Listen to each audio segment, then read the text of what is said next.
Welcome to Galactic Grandmother Heart to Heart. My name is April, and my special guest today is Megan Rose. Megan is an author. She has written two books, Welcome to the Future, Volume 1 and Volume 2. I have both of them. I can recommend them. And she's got a great YouTube channel, which I'd like to recommend to people too. She does questions and answers where she gives really good information that she accesses from Val Nek. Val Nek is a being who is connected to the Galactic Federation, but he's also part of her entourage, her higher consciousness uh, entourage. And she and he have integrated their history. So when she talks and when she speaks, she's channeling, but you wouldn't really know it because the information just comes through so smoothly. So I love that. We're going to go deeper today. We had a previous interview where she told us about her background and a lot of interesting information. And today we're going to go veer off on some other topics. So I'm really excited to have you back today. Welcome, Megan. Thank you. Thanks for having me. I'm excited as well. Good, good. Let Giving me, away all my secrets already. No, yeah. I'm just kidding. Well, last time I introduced you as a channeler, and that Yeah, just doesn't really seem like the perfect definition of what you do and what so many of us do when we're just bringing through our own higher consciousness. When you've yeah, embodied your higher consciousness, it just is a channel of communication there. yeah. Thank you. Everyone is a channeler when you are tuning into yourself or your higher levels. So, Mhm. and it's just, yeah, everyone's opening up and yeah, bringing their higher levels in. So, lots of fun to be had. Yes, yes. I have so many questions here, topics we could talk about. And I was telling you earlier, I loved your explanation about the soul and the Akashic records and past lives. And I would love to have you just kind of dive into that first, because that's something that I'm really interested in. Okay, sure. Yeah. So, it's the soul is not you, okay? So you and me and everybody else are pure love, pure energy, pure consciousness. Mhm. So we are creator beings, and it's hard for the mind, of course, to understand, but see, you are bigger than the whole universe. Like there's no measuring stick. The soul is not you. It's a creation. It is a consciousness. It's the record keeper of all of your live streams, of all of your experiences. So that's when you hear people say, talking about the Akashic Records, it's a library. It's not actually like a physical library, like you're gonna go check out a book, but it's a metaphor, basically explaining that that's where it's a record keeper, right? So like a book. And it's before you come in, before you incarnate into the body, you go through, to put it simply, the Akashic record realms and look at all of your live streams, not in a judgmental way where, oh, that one was crap, I hated that, or that one was really good, just in a way where could I have gone further in this lifetime? Where could I have embodied more of myself? And where did I kind of buy into the ego or mass consciousness? And so you're looking at all of those records, deciding what do I want to transcend in this live stream, in this new body that I'm going to come into? What would be most beneficial? Would it be to be in a male body? Would it be into a female body? And so you bring, and it's an energy. You bring, it's yeah, it's an energy. You bring all of that in with you, and it's like it will be in your energy field, okay? And then it starts, a lot of it is because you bring in the density with you or come into the density, it's stored in your subconscious. And as you're walking through this life, stuff will start to come up. The ego, or you'll start to feel emotional. It's all stored in your different bodies, like your astral body, your emotional body. You'll start to feel it come up in your emotional body. Maybe you'll feel anger, sadness, or grief. Something will come up. I can give you an example that happened to me recently, which is kind of hilarious. I was I've been riding this new horse, and he's a baby horse, so he doesn't have as much training.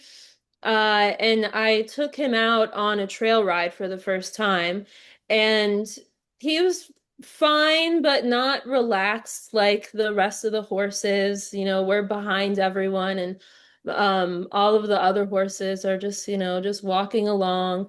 And I was riding this horse named G, and G is trying to eat stuff. He's trying to eat hay. He's directing himself towards the trees. I had a dog with me. The dog, he's not liking the dog. And I have ridden this horse before. I'm a competent rider, but my ego just started going nuts. Like it was imminent death. But I knew what it was. I knew it wasn't me. He is having fun. The horse is having fun. I'm having fun. So I just make note of it and then address it later. But that's an example of a past live stream coming up where I had left the body on a horse. Mhm. And it's still something that, not me, but my energy, I made decisions about myself and the world around me in that live stream, in that lifetime when I got crushed by a horse.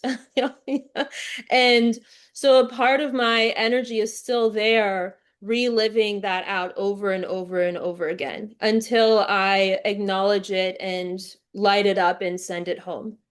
Does that make sense? Oh, yeah. So it's like when people are afraid of going into water, or maybe you have an issue with a coworker, you just can't stand them, and it seems like everything they do is so huge and kind of blown out of proportion a little bit. It's the stuff in the subconscious that is coming up. It's where you've gone into a judgment that is coming up to be addressed. And once you address it and bring it home, then that's not there anymore. That trauma, in a sense, it just dissolves. You just take the wisdom from the experience and reintegrate it to the rest of yourself. And once you do that, the love that you are in this body, it grows bigger and bigger and bigger. But right now, many, not everyone, but many, there's all of their live streams or their past lifetimes still, the ones that are not resolved, happening in the background.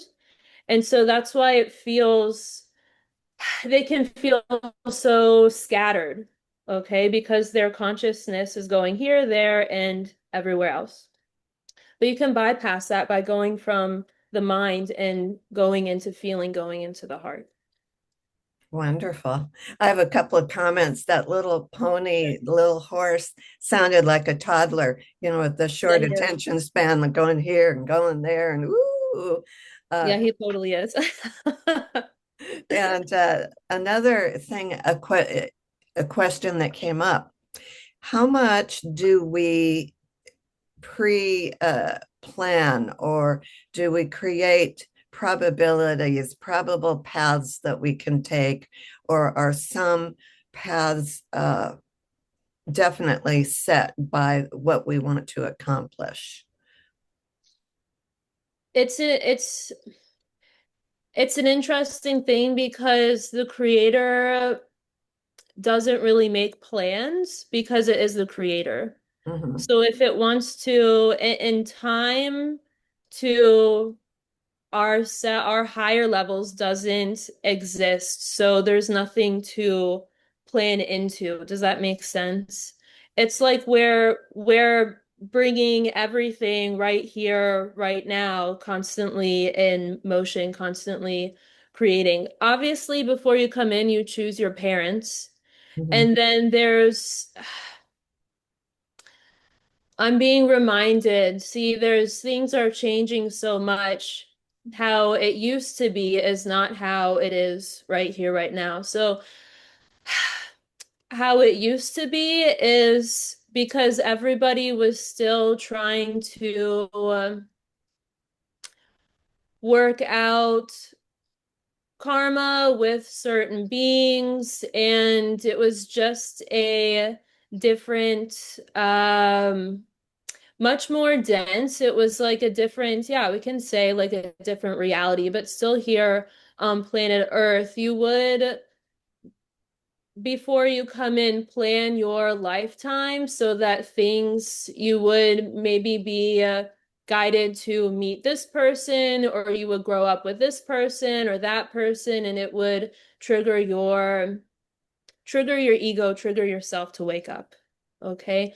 But now things, that's really the old paradigm. Val Nek is reminding me that there's no everybody is done with contracts, agreements, binding yourself to something because we're all growing and expanding so much. He's saying we're wanting to experience freedom, the freedom to choose. Not that we didn't have the freedom to choose before, but it's like we're coming in, we're already never losing touch with ourselves. We're never, the new paradigm, we're not falling asleep like we used to. We're buying into mass consciousness. When you come in, you're open, you're a baby, and then slowly but surely you shut down. It's not like that anymore. So the way we used to create our live streams in the past is not how we're doing it now or in the new paradigm. Does that make sense? Yeah, I was thinking about when you said we were reviewing everything from our own records and things that we wanted to work on or integrate or clear, that those would probably be brought forward into this lifetime to some extent. But is that still the case, or is that the old paradigm? No, yeah, exactly. But then you transcend it. So Okay. then you're creating an experience really of what you would most enjoy because you don't have all these live streams, past lifetimes to transcend. Does that make sense? Because Yeah. you've reintegrated all of yourself with the rest of yourself, and then you're just basically having fun. So there's not a whole, there will be hey, I'm gonna choose this life because I'm curious about this or that, but it won't be as dense, as serious, as fear-based. It will really just be more in the spirit of fun, if that makes sense. Mhm. Which leads me right into my next question I'd written down. Oh, Um, great. there's so many timelines or time streams going on at once. And you hear so many people talk about, oh, got to get on your highest timeline or shift onto your highest timeline. Is that just a matter of your intentions and feeling in through the heart to what gives you the most joy and thinking about how, as a co creator, you can create the happiest life for yourself? The thing is, time is really outside of us. Mhm. Okay, so it is like I'll use timelines or use those words like past because it's easier for us to understand. But those, like for example, the past lifetimes, the ones that are not integrated, the ones where we made decisions or we went into fear that we're wanting to transcend, they are still, it's perceptively from a past lifetime, but it's still happening because Mhm. we gave energy to it and we as creator created it. So it's it's again not necessarily about getting on your highest timeline or the best timeline. It's just about coming back to the heart and answering the question, who am I? Mhm. And really stepping into feeling your presence. Because when I hear let's get on our highest timeline, it's like kind of from the mind, like, okay, we're gonna go to, and this is a ego construct, to heaven, where we're playing harps and nothing bothers me, and I'm safe and comfortable, and there's no fear at all. That's an ego construct. That's where the ego wants to feel safe and comfortable, which it never does. So that's why you never actually get there. That makes So, sense. Yes. so it's not, we actually are already, again, because the future hasn't happened yet, okay? The way to manifest what's in the best and highest good for you and everyone concerned is to, and it takes a lot of courage, okay? It's not easy to wake up to your higher levels, okay? It's like that little child that doesn't want to grow up, right? That little one that just it wants someone to take care of it. Okay, that's the ego. And but you and I are the creators. Okay, so it takes courage to step out of that little child who is afraid of everyone and everything and just wants everything to go its way. It wants its candy bar to actually step into who you are. Okay. So, but everyone can do it. Everyone is doing it either really quickly or slowly or however they are wanting to come back to the heart. But that's how really I would say simply you get onto your highest timeline. If there is one, okay, just Mhm. leave it at that. Because you can always change because you're constantly creating your experience. And that reminds me of some people talk about doing the shadow work and healing those trauma loops and clearing them so that they're no longer a part of this now reality. hmm exactly, and it's also you it's important to note that nobody has a shadow. So does the sun have a shadow? It's the sun. So of course it doesn't. So it's the shadow, the darkness, the density is not you. It's just what you perceive yourself to be.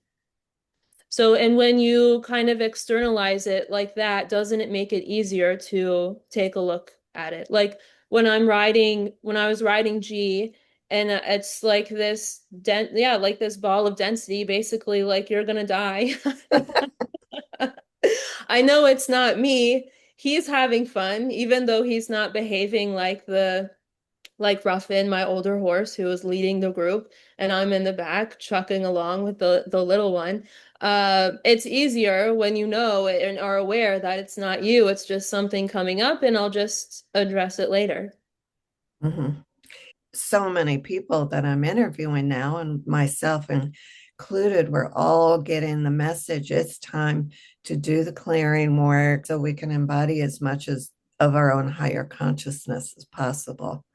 hmm Yeah, exactly. That's how we see we're not going to a higher timeline or a happier timeline, or we're not going to heaven, we're bringing heaven here. And there's so many people that are caught in the programming though of survival, and a lot of it's not necessarily their own faults that they're in flight or fight survival, and they're so absorbed in just trying to make it through their day that is there do you see something besides just what we're talking about, us doing our own inner work? Do you think there's going to be something externally that's going to awaken the mass consciousness, shake them up to make them think? Like, I hate to mention COVID, but it did wake up a lot of people. hmm Yeah, exactly. Everything like being done it's not one event, it's like several events to wake up the masses. So like with the UFO files and stuff like that, it's just even the Epstein files, it's just little stuff, right? Like little drips of information that will assist people to open up. Mhm. Because there's so many people, that's how humanity has been brainwashed to basically that they are the fear and to live in fear.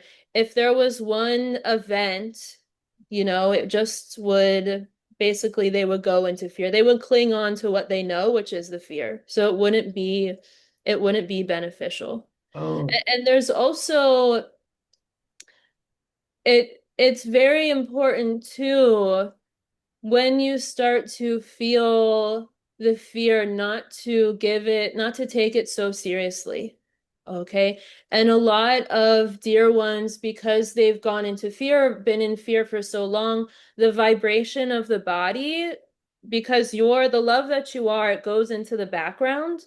mhm. And the ego comes in and the vibration of the body drops significantly. And that's when other stuff can come into the body, like entities, entity attachments.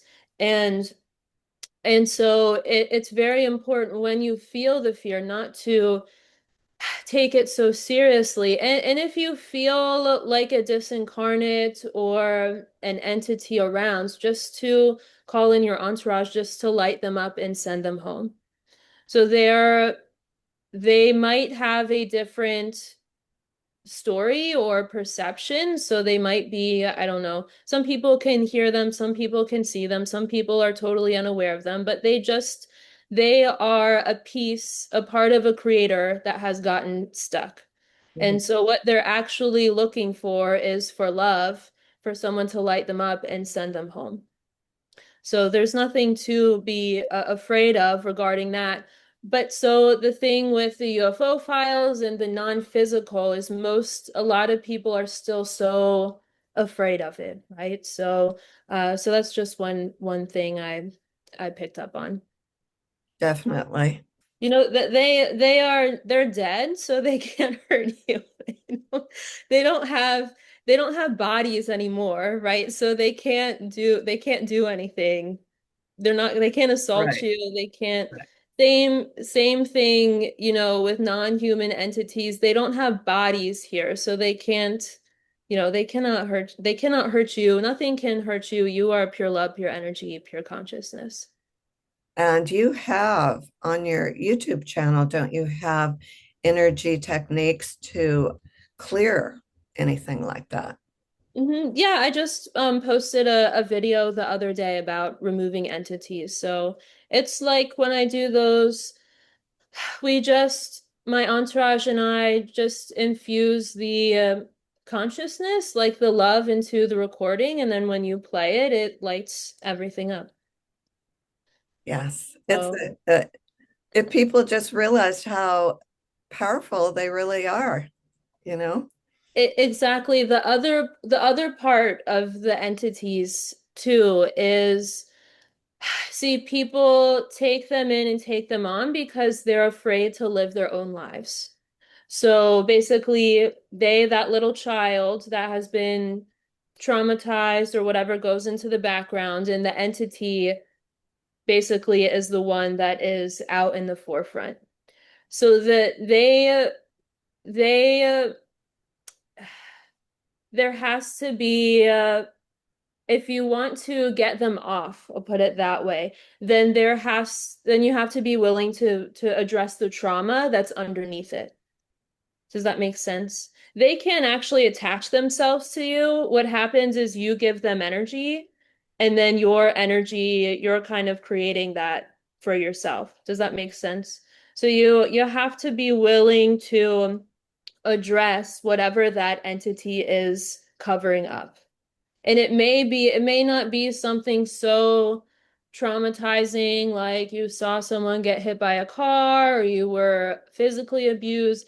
It may be as simple as when you were 3 years old, your mom told you you couldn't have a cookie, and then you decided you weren't worthy of love, and life is so uh felt started to feel so dark and so hard if you weren't able to receive any love, and then that you go into the background.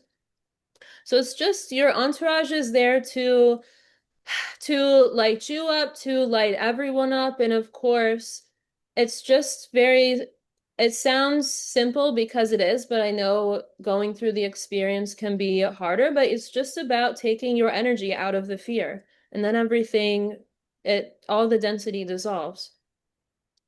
Well, you've given me some additional information. I have a client, I've cleared his house before of entity, which I won't go into that, but he just had called me last month, said, I have scratching on my bedroom walls and in the ceiling.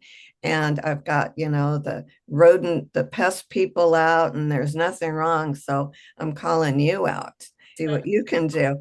And sure enough, he's a very highly successful businessman, young, good looking, ultra rich, attracts beautiful women. I'm sure he does all these powerful, big money deals.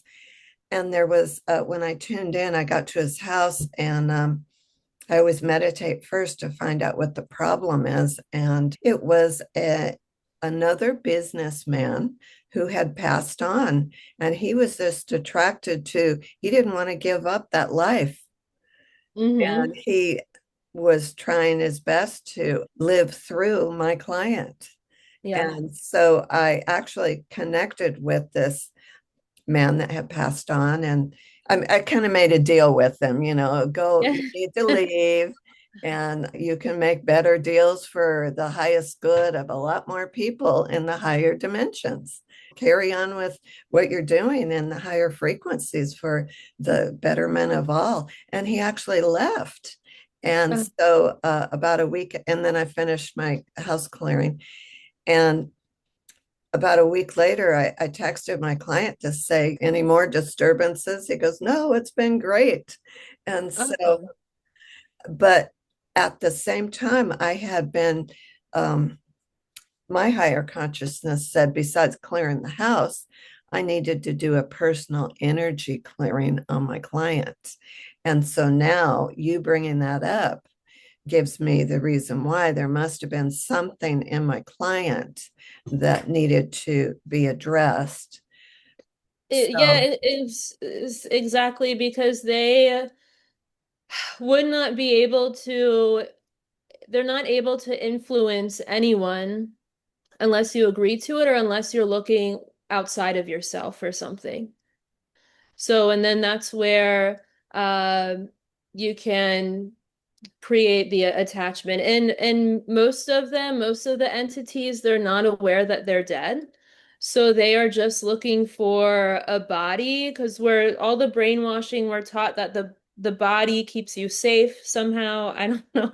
That's part of the belief system here, or the body gives you life, which is interesting. It's totally backwards. We're the ones that give the body life, but they oftentimes don't know that they have passed on, and then they are trying to live, yeah, vicariously through someone. So it's just the entities. It's just like anything. It's just like mass consciousness, society's judgments, belief systems. It's something that is just to take all the density out of it, because there's so much judgment about entities in the spiritual community, so it makes it hard to, as well, if you can't assist them if you're coming from judgment and judging them.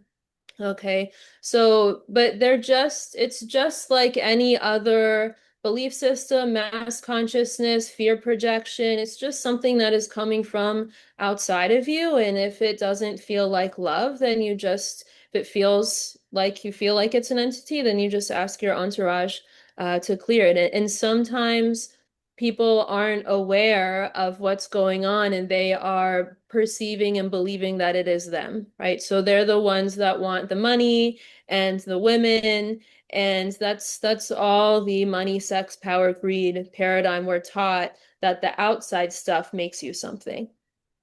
yeah. Well, it's been interesting because when I've done house clearings, very often it's just a matter of connecting with the entity that's bothering the homeowner, and just talking with them in a non-judgmental, loving way, and they move on. Or in the case of a young teenage Sasquatch, did I tell you this? No. He just wanted to come in through a huge mirror portal and check out the kids' playroom and all this kind of stuff. And but he was making really loud footsteps on the stairs and Oh, around, and it scared and woke up, the parents. And so I just tuned when I got called out there, I just tuned into the local Sasquatch clan elders, and they took care of it. They said, nope, won't be a problem anymore. And it awesome. wasn't. Awesome. Yeah, they are just, they're like people, but Mhm. just without bodies. Their body has passed on. So it's just, they're still kind of stuck in a lower level of consciousness, and that's really all it is. Yeah. Wonderful. And I'm sure that there's the malevolent kind of entities too, but I think very often people are doing things that attract them. They,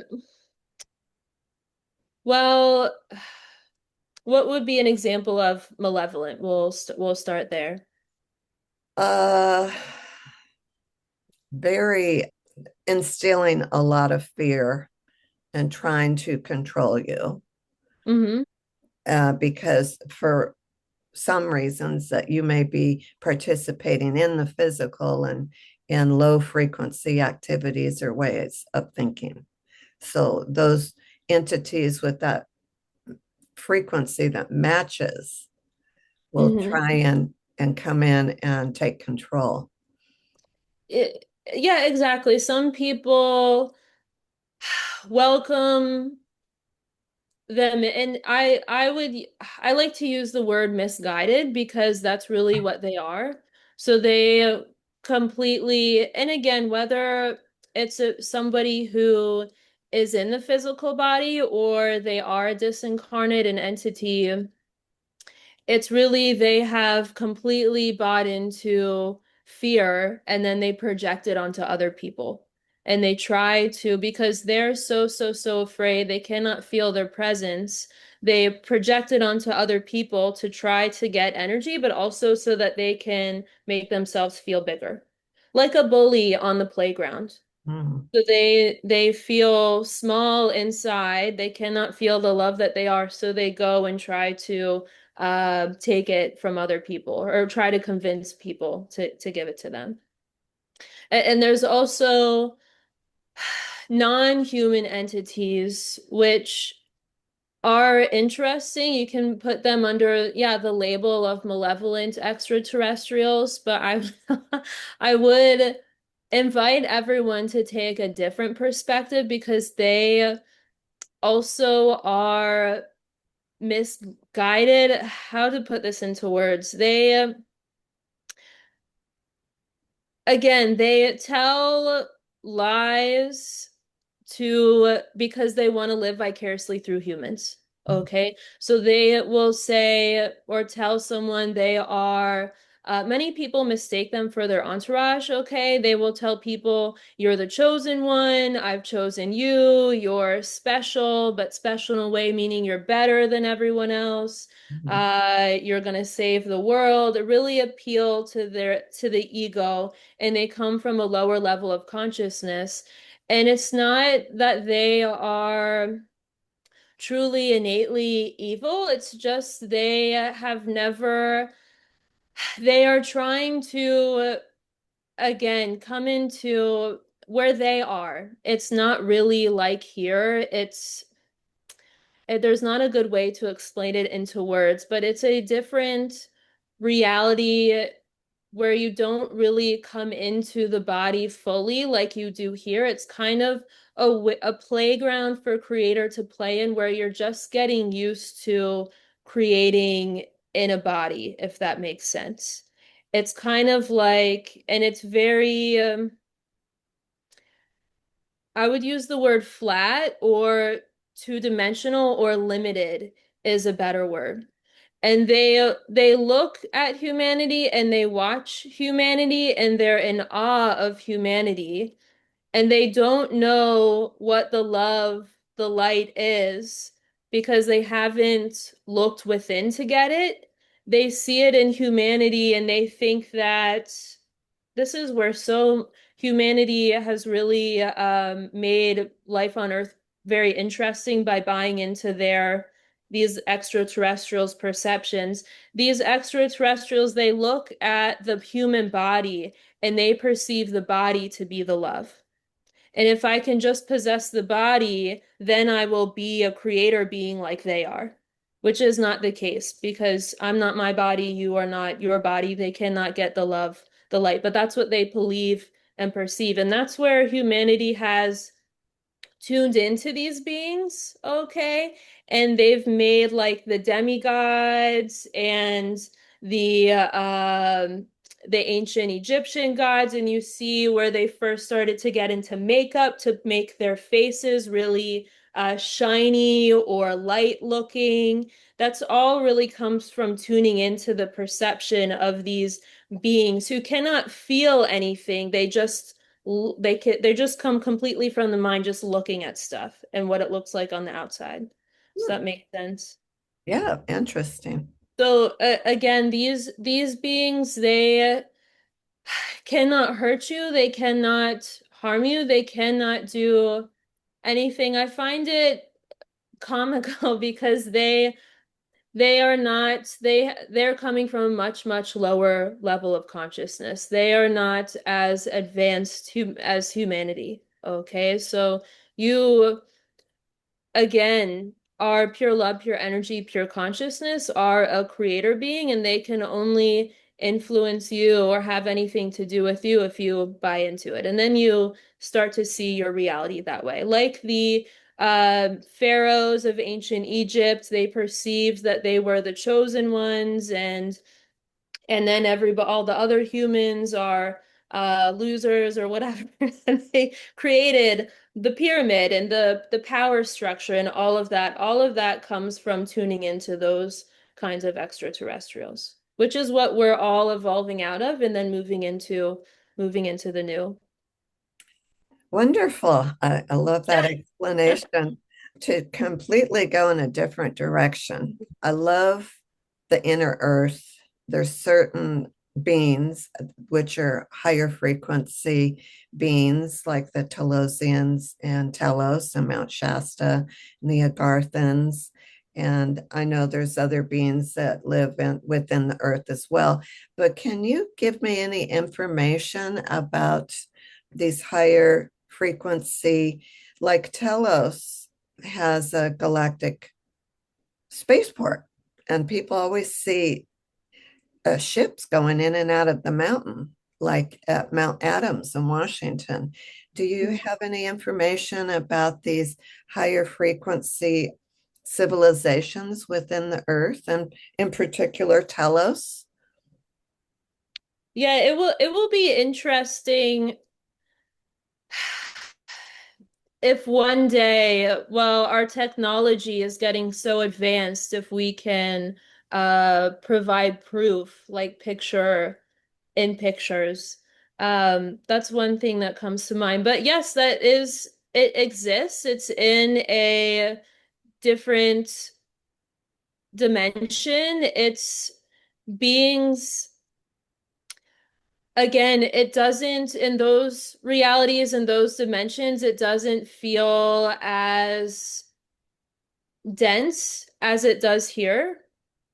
And again, I'm being reminded that planet Earth in this density is the most fun place to be because it's, believe it or not, this is where you have the most, you can experience the most depth to find out who you are, okay?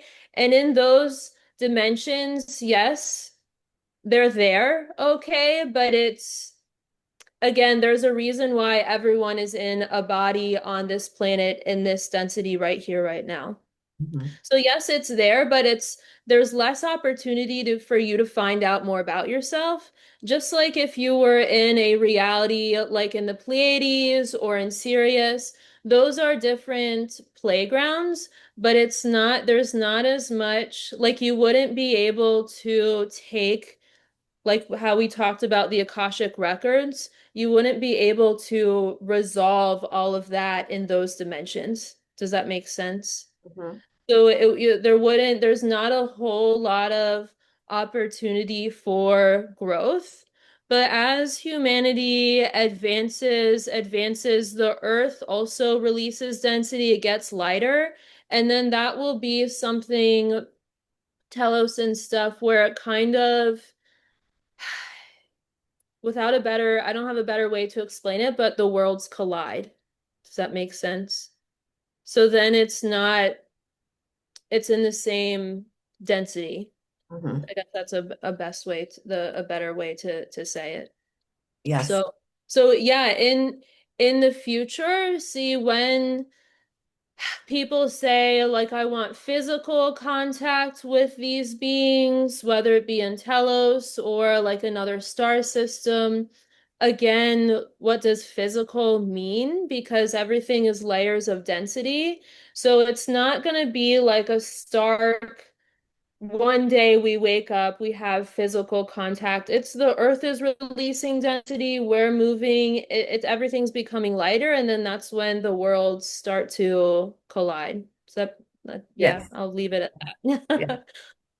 And going along with another totally different topic, crystals. Uh-huh. Crystals. We speak of crystals as record keepers. We know they're sentient beings, just like everything on this planet. And can you talk about, explain the best way to perhaps work with your crystals? How far back does our connection to crystals go as humans? They they again are something. It's again, there's the trees. You have the trees, you have the grass, you have the mountains, you have the crystals. Everything is consciousness. They are a creation and you are the creator. Okay. So they can again assist you to open up to different parts of yourself. Okay. And then there may be a time where you realize that you are one with everything. And then it becomes, yes, like the crystals are beautiful, but it's not something that would assist you anymore. Does that make sense? Hmm? So, and they also, that's where we get into sacred geometry and all of this. Again, it's something that the creator brings in from a higher realm, a higher dimension. You may even hold it, what the crystal is doing is really reflecting back to you the love that you are. Does that make Beautiful. sense? Oh, yeah. And then but then when you start to really step into the love that you are, you don't need something outside of you to reflect it back. Mhm. Does that make sense? Yeah, it reminds me of uh, the spiritual path of awakening, where in my own path, when I first started waking up to a lot of things, I was looking to attend different kinds of events and retreats and all kinds of and wonderful things like sound ceremonies and stuff, which I still love, and looking at crystals and this and that. And it was just part of what you're talking about, I think, helping me to discover who I really am, reflecting back to me. And as I came more and more into myself, I just now I only do those things if I just feel like having a very relaxing experience to go and listen to a sound healing. And but once I really discovered that I am everything and I'm a part of everything. I don't need to keep looking outside of myself. Yeah, exactly. And they are part of the earth. So just like I have pictures of horses all over my house just because I love to look at pictures of horses. Some people might love to look at, crystals. So they have crystals all over their house. It's something that can assist you to open your heart.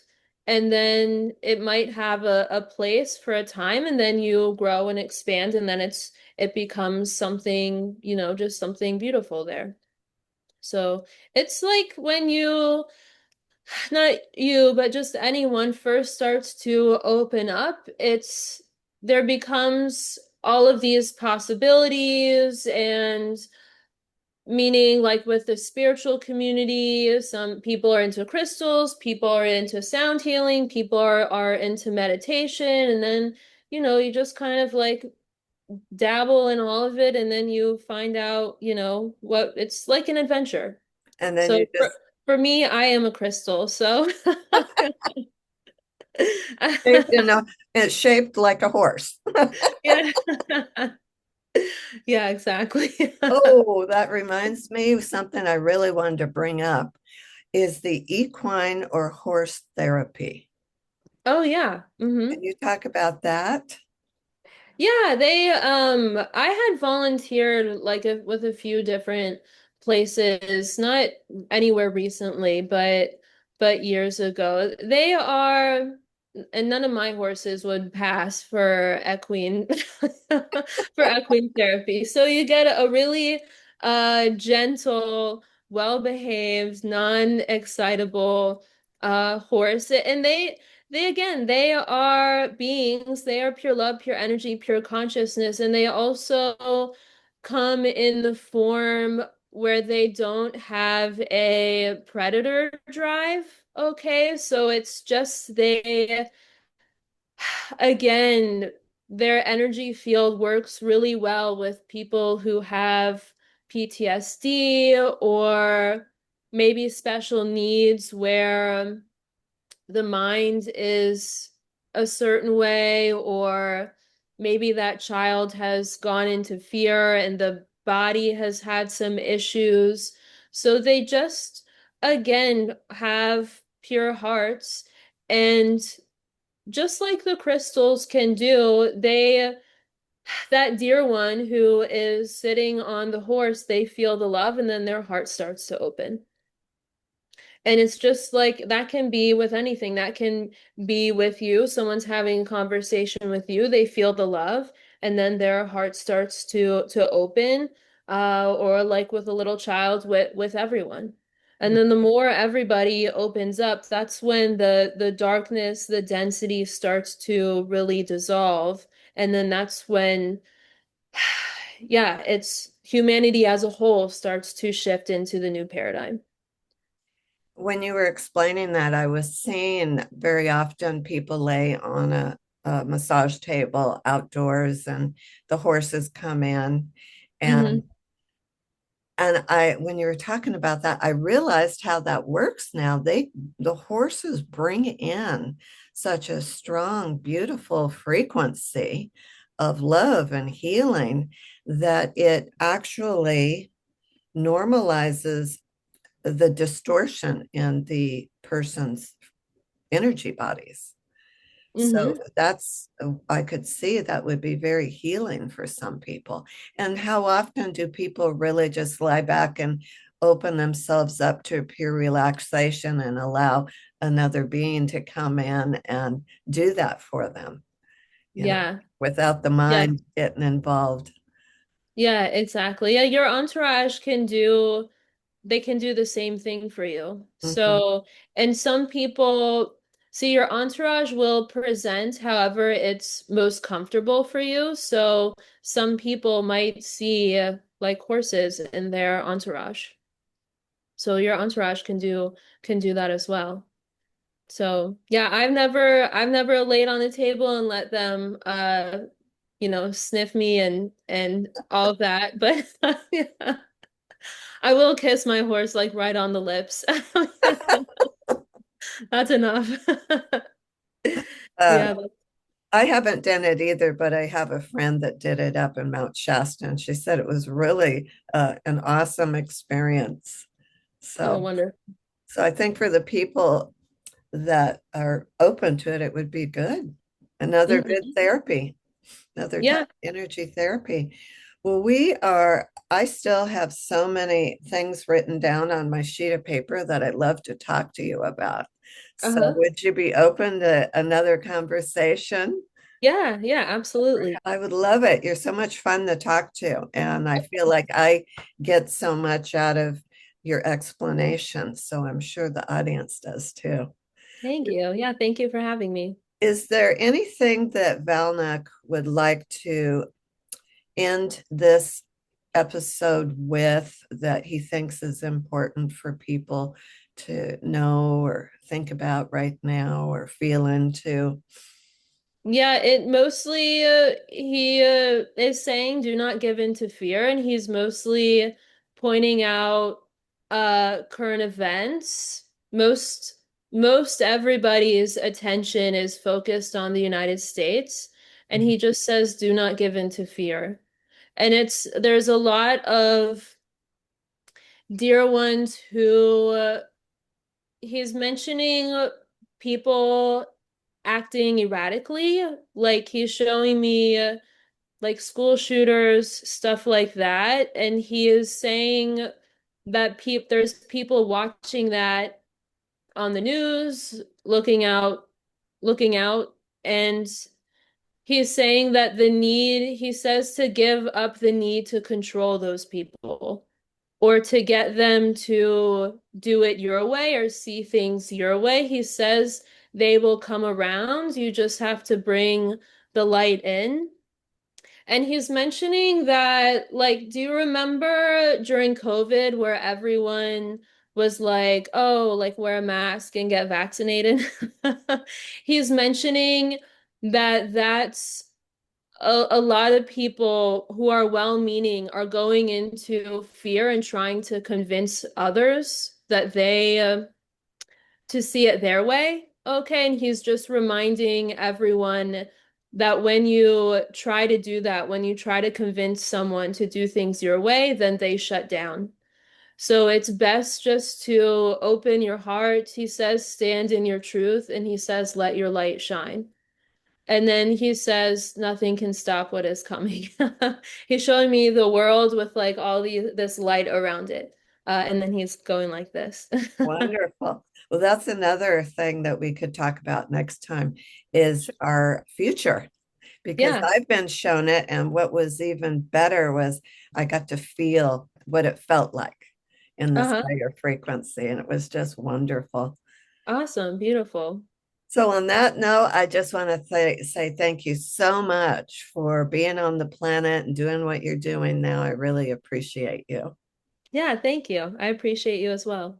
And we will talk soon. Bye bye. Bye now.